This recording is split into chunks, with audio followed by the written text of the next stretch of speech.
नमस्ते दोस्तों, इस वीडियो को देखिए। ये वीडियो 5 अगस्त का है, जिसमें बांग्लादेश की प्रधानमंत्री शेख हसीना अपनी बहन के साथ बांग्लादेश छोड़ के भाग रही हैं। 5 अगस्त को दोपहर 1:30 बजे के करीब उनके सिक्योरिटी हेड ने उन्हें बताया कि आपकी सुरक्षा खतरे में है और उन्हें तुरंत गण भवन यानी कि लग्जरी पीएम हाउस छोड़कर जाना होगा। शेख हसीना लास्ट में देशवासियों के लिए एक स्पीच रिकॉर्ड करना चाहती थी, लेकिन उनकी टीम ने कहा कि मैम, आपके पास केवल 45 मिनट हैं, आप अपना जरूरी सामान पैक करिए और जल्दी से जल्दी देश छोड़कर भाग जाइए। आनंद फानन में उनसे एक लेटर पर साइन लिया गया और 4 सूटकेस और अपनी बहन के साथ एक हेलीकॉप्टर में बैठकर शेख हसीना भारत आ गई। और वो लेटर था resignation from the designation of prime minister of Bangladesh. Sheikh Hasina Bharat आई और तुरंत मुलाकात की भारत के राष्ट्रीय सुरक्षा सलाहकार अजीत डोभाल से। इसके तुरंत बाद ही ये वीडियो सामने आया जिसमें प्रोटेस्टर्स प्रधानमंत्री आवास में घुस गए, वहां के पार्लियामेंट में कब्जा कर लिया और स्टूडेंट ने वहां से कुछ चीजें चुराई भी, जैसे क्रॉकरी, कुर्सी, टेबल, यहाँ तक कि मछली, बकरी और कुछ खाने का सामान भी चुरा लिया।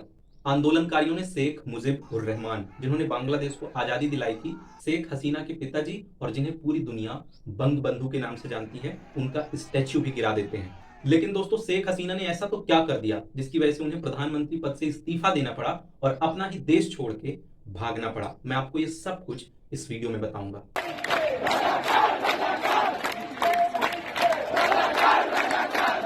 दोस्तों, 1 जुलाई 2024 को बांग्लादेश के कुछ स्टूडेंट रोड और रेलवे लाइन को ब्लॉक करके आंदोलन कर रहे थे। ये आंदोलन किसके खिलाफ था? एक कोर्ट ऑर्डर के खिलाफ, जो 5 जून को आया था, जिसमें कोर्ट ने आदेश दिया कि कोटा सिस्टम फिर से लागू होगा। लेकिन ये बवाली कोटा सिस्टम है क्या, इसे समझने के लिए हमें थोड़ा सा बांग्लादेश के इतिहास को जानना होगा।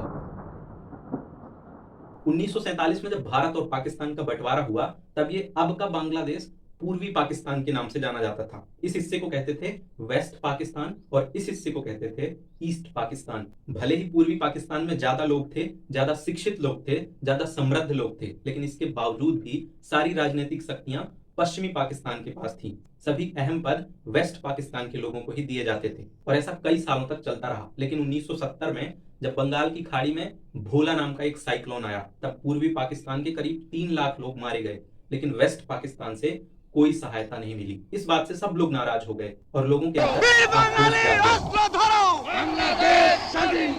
और अगले ही महीने जब इलेक्शन हुए तो लोगों का ये आक्रोश परिणामों के रूप में सामने आ गया। इस बार जनता ने बहुमत दिया पूर्वी पाकिस्तान की आवामी लीग के लीडर मुजिब उर रहमान को।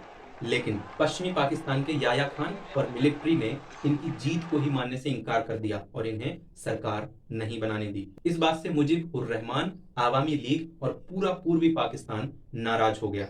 सबने इस बात का विरोध किया और लोगों ने एक अलग देश की मांग की, बांग्लादेश। अलग देश की मांग के लिए कई भीषण आंदोलन होने लगे। तो 25 मार्च 1971 को वेस्ट पाकिस्तान ने अपनी सेना भेजी इस आंदोलन को दबाने के लिए, और यह सेना पहुंचते ही पूरे पूर्वी पाकिस्तान में आतंक मचाना शुरू कर देती है। इस आतंक से निपटने के लिए पूर्वी पाकिस्तान के लोगों ने भारत से सहायता मांगी, तो भारत की सेना की एक टुकड़ी मुक्ति वाहिनी के नाम से वहां गई और पश्चिमी पाकिस्तान के सैनिकों से युद्ध हुआ और उन्हें बंदी बना लिया गया। पूर्वी पाकिस्तान ने भारतीय सेना की मदद से इस लड़ाई को जीत लिया और 1971 में एक नया देश सामने आया, बांग्लादेश। इस देश के पहले प्रधानमंत्री बनाए गए मुजिब उर रहमान। अब आती है कोटा सिस्टम की कहानी। जब इस नए नवेले प्रधानमंत्री ने ऐलान कर दिया कि जिन लोगों ने आजादी की लड़ाई में भाग लिया है उन्हें फ्रीडम फाइटर कहा जाएगा और उन्हें देश की सिविल सर्विसेज में रिजर्वेशन यानी कि कोटा दिया जाएगा। शुरुआत में यह कोटा था 30% फ्रीडम फाइटर्स के लिए, 10% उन महिलाओं के लिए जिन पर सैनिकों ने अत्याचार किया और 40% रिजर्वेशन था पिछड़े जिलों के लोगों के लिए। और यहां से शुरुआत हुई कोटा सिस्टम की। ये ऐसे ही चलता रहा। 1997 में एक बार इसमें चेंजेस किए गए, क्योंकि जो पुराने फ्रीडम फाइटर्स थे उनमें से कुछ की मौत हो चुकी थी। तो इस बार कोटा सिस्टम में लिख दिया गया कि फ्रीडम फाइटर्स के बच्चों को भी रिजर्वेशन मिलेगा, और ये फिर से कई सालों तक चलता रहा। 2010 में एक बार फिर से चेंजेस हुए, जिनमें यह भी लिख दिया गया कि फ्रीडम फाइटर्स, उनके बच्चों और उनके नाती पोतों को भी रिजर्वेशन दिया जाएगा। इसका मतलब 2010 में बांग्लादेश की सभी सरकारी नौकरियों में 56% सीटें रिजर्व हो गईं। 30% सीटें फ्रीडम फाइटर्स, उनके बच्चे और उनके नाती पोतों के लिए, 10% सीटें उन महिलाओं के लिए जिन पर अत्याचार हुआ था, 10% बैकवर्ड डिस्ट्रिक्ट के लोगों के लिए, 5% सीट रिजर्व की गई माइनॉरिटी के लिए और 1% सीट रखी गई फिजिकली चैलेंज्ड लोगों के लिए। कुल मिला के 56% सीटें रिजर्व हो गई और केवल 44% सीटों पर ही मेरिट के बेस पर सिलेक्शन हुआ और ये सब कुछ करीब 8 सालों तक चलता रहा। लेकिन साल 2018 में बांग्लादेश के विद्यार्थियों ने इसके खिलाफ आवाज उठाना और प्रोटेस्ट करना शुरू कर दिया। उनका कहना था कि देश की आजादी में फ्रीडम फाइटर्स को रिजर्वेशन देना ठीक था, उनके बच्चों को भी देना ठीक था, लेकिन अब तीसरी पीढ़ी उनके नाती पोतों तक को रिजर्वेशन देना ठीक बिल्कुल नहीं। इस मामले को कुछ लोग हाई कोर्ट ले गए तो 8 मार्च 2018 को कोर्ट ने इस पेटिशन को खारिज करते हुए कहा कि पेटिशनर का कोटा सिस्टम से लेना देना ही नहीं है।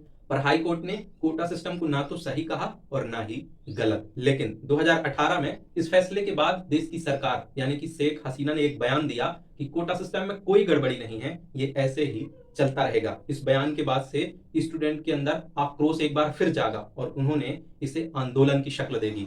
उन्होंने अपनी क्लास बाइकआउट कर दी, स्कूल यूनिवर्सिटी जाना बंद कर दिया, रोड जाम करने लगे, ट्रेनों को रोकने लगे, रेलवे स्टेशन और चौराहों पर धरना प्रदर्शन करने लगे। ये स्टूडेंट प्रोटेस्ट इतना हावी हो गया कि सारा लॉ एंड ऑर्डर फेल हो गया और इसे देखकर शेख हसीना सरकार ने ऐलान किया कि कोटा सिस्टम कैंसिल हो जाएगा और बस प्रोटेस्टर्स को वो मिल गया जो उन्हें चाहिए था। अब बांग्लादेश में शांति हो जाएगी, ऐसा ही सोच रहे हैं आप ना, लेकिन नहीं। 6 साल बाद कोर्ट का दरवाजा खटखटाया उन लोगों ने जिनसे कोटा सिस्टम छीन लिया गया था। एक बार फिर से इस कोटा सिस्टम पर बहस होना शुरू हो गई। इस बहस के बाद लास्ट में कोर्ट ने कहा कि फ्रीडम फाइटर्स और उनका परिवार देश के सबसे ज्यादा डिसएडवांटेज ग्रुप में आते हैं और कोटा सिस्टम को हटाने का तरीका अनकॉन्स्टिट्यूशनल, इलीगल और इनइफेक्टिव था। और कोर्ट ने एक बार फिर से देश में कोटा सिस्टम को री इंट्रोड्यूस कर दिया। कोर्ट के इस फैसले से बांग्लादेश के 0.13% लोग तो खुश हो गए, लेकिन 99% से ज्यादा लोग आक्रोशित हो गए। अब स्टूडेंट का गुस्सा सीधा शेख हसीना पर था, लेकिन क्यों? यह आदेश तो कोर्ट ने दिया था। क्योंकि प्रोटेस्टर्स का मानना था कि कई सालों से प्रधानमंत्री होने की वजह से देश की लगभग हर सरकारी संस्था उनके इशारों पर काम करती है और विपक्ष तो लगभग खत्म कर दिया गया है। इसलिए उनका मानना था कि इस फैसले में भी शेख हसीना की सहमति है। 1 जुलाई 2024 से स्टूडेंट ने तेजी से इस प्रोटेस्ट को शुरू कर दिया। आंदोलनकारी सरकारी संपत्ति को नुकसान पहुंचाने लगे। आंदोलनकारियों का वायलेंस देख के सरकार ने भी वायलेंस करना शुरू कर दिया। पुलिस को एक्टिव कर दी, कुछ जगहों पर मिलिट्री को एक्टिव कर दी, इंटरनेट बंद कर दिया गया और शेख हसीना की पार्टी आवामी लीग की स्टूडेंट विंग को भी इन प्रोटेस्टर्स के खिलाफ खड़ा कर दिया गया। दोनों के बीच कई दिनों तक तनाव चलता रहा। इसी बीच शेख हसीना सरकार ने एक बड़ी गलती कर दी जब उन्होंने अपनी स्पीच में कह दिया कि फ्रीडम फाइटर्स के पोते पोतियों को कोटा नहीं मिलेगा तो क्या रजाकार के पोता पोतियों को मिलेगा। और शेख हसीना के इस बयान ने आंदोलन में घी का काम कर दिया। इस बयान के बाद स्टूडेंट्स ने ये नारा लगाना शुरू कर दिया,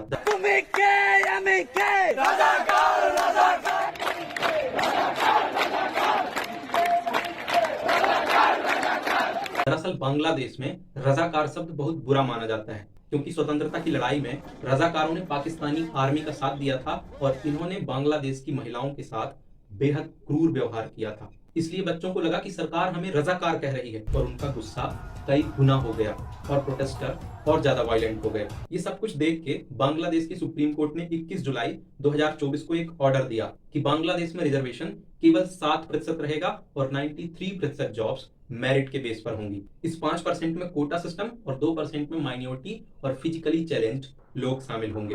लेकिन अब इतनी देर हो चुकी थी कि स्टूडेंट कह रहे थे कि आखिर कोटा सिस्टम रखना ही क्यों है, फ्रीडम फाइटर्स की तीसरी पीढ़ी को रिजर्वेशन देना ही क्यों है। कोटा सिस्टम को टोटली हटाने के साथ स्टूडेंट ने 9 मांगे और रखी, जैसे इंटरनेट बहाल किया जाए, यूनिवर्सिटी, स्कूल, कॉलेज फिर से खोल दिए जाएं और शेख हसीना सरकार इस वायलेंस के खिलाफ माफी मांगे और देश के प्रधानमंत्री पद से इस्तीफा दे दे। प्रोटेस्टर्स ने कहा कि यदि सरकार ने ऐसा नहीं किया तो वे 4 अगस्त को प्रधानमंत्री आवास की ओर लॉन्ग मार्च शुरू कर देंगे। लेकिन 7 दिन बीत गए, इनकी बातों पर ध्यान नहीं दिया गया क्योंकि शेख हसीना और उनकी सरकार को लग रहा था कि बच्चे हैं, थोड़ा परेशान होंगे और लौट जाएंगे और यदि आक्रोशित भी हो गए तो पुलिस और मिलिट्री की सहायता से इन पर काबू पा लिया जाएगा। लेकिन ऐसा कुछ नहीं हुआ। 4 अगस्त को लॉन्ग मार्च शुरू हो गया और 5 अगस्त को स्टूडेंट ढाका पहुंच गए। अब ये सारे प्रोटेस्टर्स प्रधानमंत्री आवास से कुछ ही दूरी पर थे।